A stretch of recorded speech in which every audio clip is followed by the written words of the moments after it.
한국의학교육평가원에서 의대 정원 증원이 이루어진 전국 32개 의과대학 중 10% 이상의 증원이 이루어진 30개 대학에 대해 올해부터 주요 지표 51가지를 6년간 매년 평가하겠다고 이야기했습니다. 이 평가에서 떨어지면 신입생 모집이 중지됩니다. 자세히 알아보겠습니다.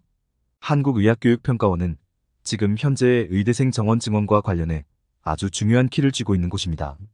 현행 고등교육법상 한국의학교육평가원의 인증을 받은 의대만 신입생을 모집할 수 있고 재학생이 국가고시를 볼 수 있는 자격이 생기기 때문입니다.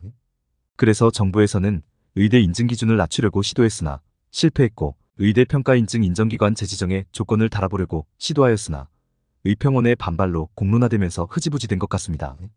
교육부에서까지 나서며 의평원의 의사를 줄이고 소비자 단체를 포함하라는 이상한 긴급 발표를 했다가 의료계의 강한 반발에 접점을 찾겠다고 물러나기도 했죠. 이러한 외압과 관련해 교육부 청문회 청원까지 등장해 청원동에 5만 명을 넘겼고 청문회가 열리게 될 예정으로 보입니다.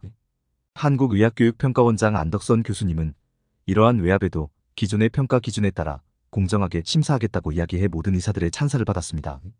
세계의학교육연합회 리카르도 레온 보르케즈 회장은 7월 23일 한국의평원이 뛰어난 성과를 보였다고 이 평원에 대한 신뢰를 보이기도 했죠.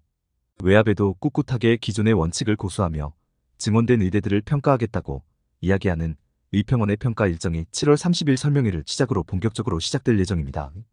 의평원에서 공개한 주요 변화평가 내용 안중 일부입니다. 2024년부터 6년간 매년 주요 변화 항목 51개에 대해서 평가하겠다고 이야기하고 있습니다. 주요 변화 항목 51가지에 대해서는 7월 30일에 명확하게 밝혀질 것으로 보입니다.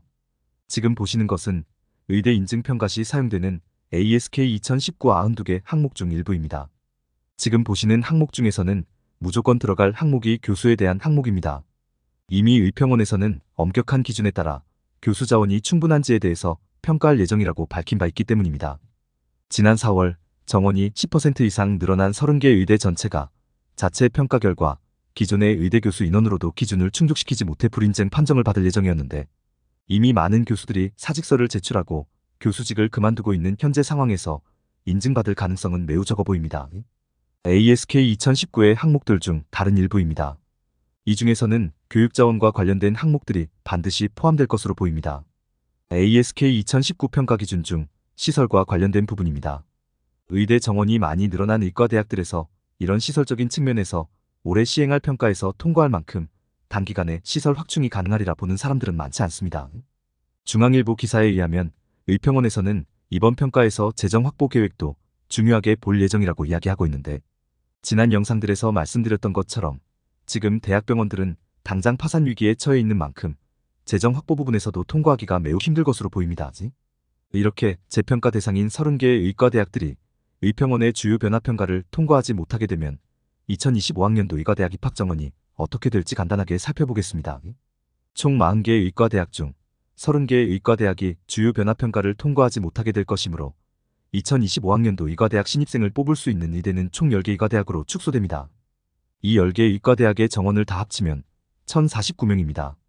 기존의 3058명보다 오히려 2000명 이상 감원된 효과네요. 여기서 끝일 줄 아셨겠지만 사실은 더 큰 문제가 남아 있습니다. 바로 의평원의 의대 인증평가 기준에 본과 3학년과 4학년에 해당하는 임상실습주당 36시간 이상 총 52주라는 평가 기준이 존재하기 때문입니다. 의평원 홈페이지에서 확인되는 2024년 방문평가 대상 의대들입니다. 이 의대들의 경우 현재 대부분의 본과 3학년, 4학년 학생들이 휴학계가 받아들여지지 않은 상태로 휴학 중이기 때문에 올해 의평원의 평가를 받게 되면 임상실습 2년간 52주 이상 항목을 통과하지 못하게 됩니다. 그렇게 10개 남은 의과대학들 중 4개의 의과대학마저 인증을 통과하지 못하게 된다면 최악의 경우 나머지 6개 의과대학만 신입생을 모집할 수 있는 의과대학으로 남게 됩니다. 이 6개의 의과대학의 신입생 숫자를 다 합쳐봐야 595명에 불과합니다. 이 4개의 의과대학에서 이 사태를 막으려면 본과 3학년과 4학년을 유급시켜야만 합니다. 이런 일이 가능하냐고요? 가능합니다. 먼 과거도 아니고 바로 작년 말에 대원대 간호대가 평가 인증에 탈락하여 이미 합격된 합격자들을 합격 취소시키고 신입생 모집이 정지되었습니다. 정리하겠습니다. 올해 증원된 30개 의과대학들은 의평원 평가 기준을 통과하는 것이 현실적으로 불가능하기 때문에 30개 의과대학은 내년에 신입생을 모집하지 못할 것으로 보입니다. 또한 인증 기준 중 하나인 임상실습 52주 이상 기준을 충족시키지 못해 서울대, 한양대, 중앙대, 인제대 의대는 봄과 3, 4학년을 유급시켜야만 내년에 신입생을 뽑을 수 있습니다. 더 많은 사람들이 진실을 알 수 있도록 많은 공유 부탁드립니다. 여러분의 소중한 클릭 한 번이 저희에게 큰 힘이 됩니다. 댓글로 궁금한 점이나 추가로 알고 싶은 내용을 남겨주시면 다음 영상에서 꼭 다루도록 하겠습니다. 감사합니다.